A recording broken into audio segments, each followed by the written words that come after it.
Hi, I'm Tom Jackson, director of the documentary Out of Balance, which is about ExxonMobil and the effect that they've had on climate change policy.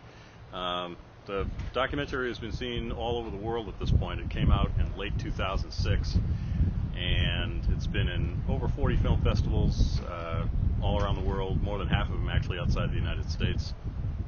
It aired on Link TV, which is a satellite TV station here in the States, and it is about to start airing on Telesur International, which is a TV network seen all over Latin America.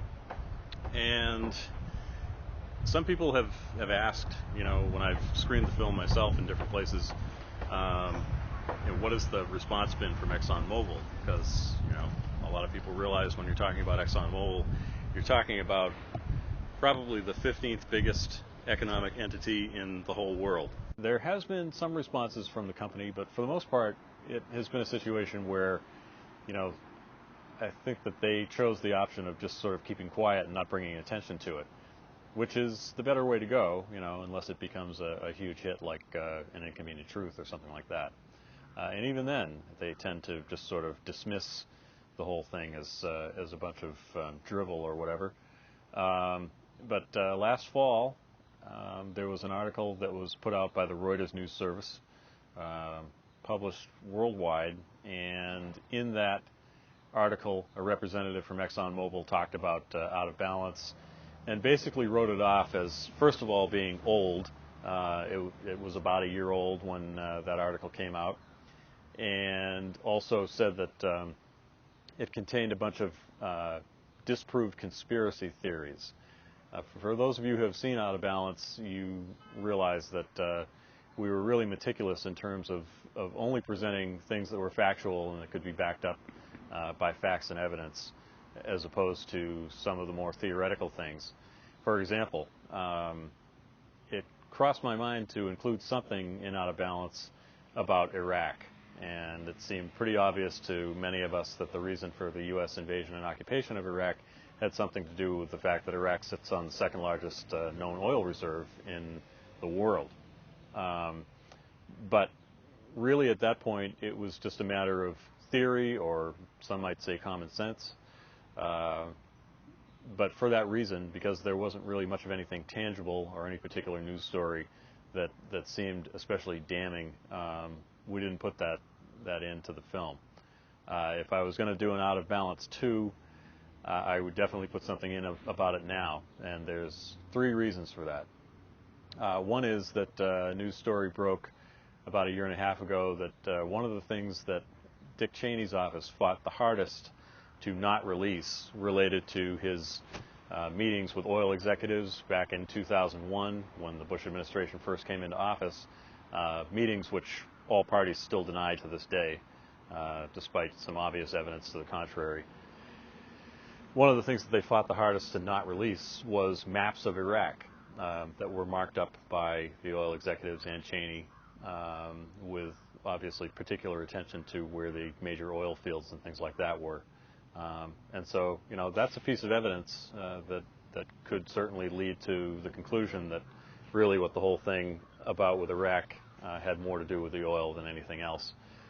Second of all, about a year ago, in summer of 2007, there was a very briefly reported news story that there was legislation in the Iraqi legislature that basically was about dividing up the oil and who was going to decide how the oil was divided up.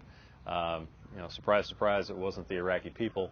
It was a few major oil companies, with ExxonMobil leading the way. Coincidentally, today, June 19th, 2008, the day that we're shooting our first vlog entry for Joe Public Films, there was a news story this morning on actually a major radio media outlet, ABC News, radio news, announced that ExxonMobil officials were meeting with the Iraqi government, along with officials from a couple of other major oil companies, for the purpose of deciding how the oil was going to be divided up and talking to them about getting things, back up and running to full speed.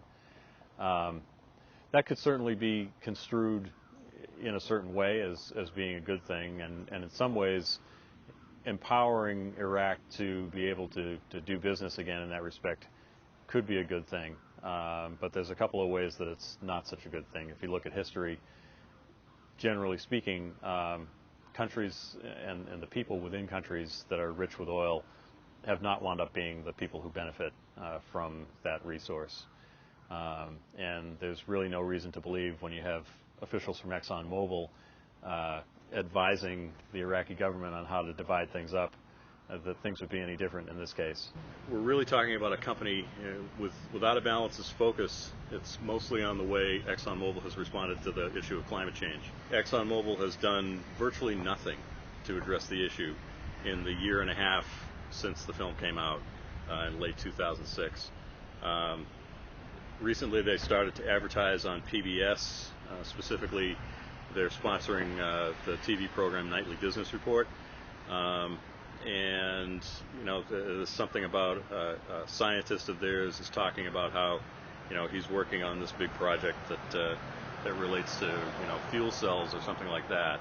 And apparently they're making some kind of inlay into more efficient batteries that are going to be used in hybrid cars and that kind of thing. Those are something, but it's really very little. And if you are somebody who believes the magnitude of the problem with climate change, then a couple of little drops in the bucket like that are really not worth too much. What we need is much more significant attempts at bringing renewable energy into the picture, and we don't see ExxonMobil doing that. And as the leader, as the biggest oil company of all, they have tremendous resources and tremendous opportunities to affect the kind of change that we need. Why are we still so incredibly focused on the oil economy and fossil fuels, and doing things like advising Iraq on how to divide up their oil? The Bush administration is talking about opening up all kinds of sites around the United States to look for oil, including oil shale out in Colorado. This is a time when we should be in the midst of, some people have called it, comparing it to the World War II effort or something like that. Just a tremendous effort to make the changes that we need to make, which is going to include some sacrifices. And meanwhile, through all this, we also have the backdrop of people being warned about this winter, especially here in New England and the northern states across the country.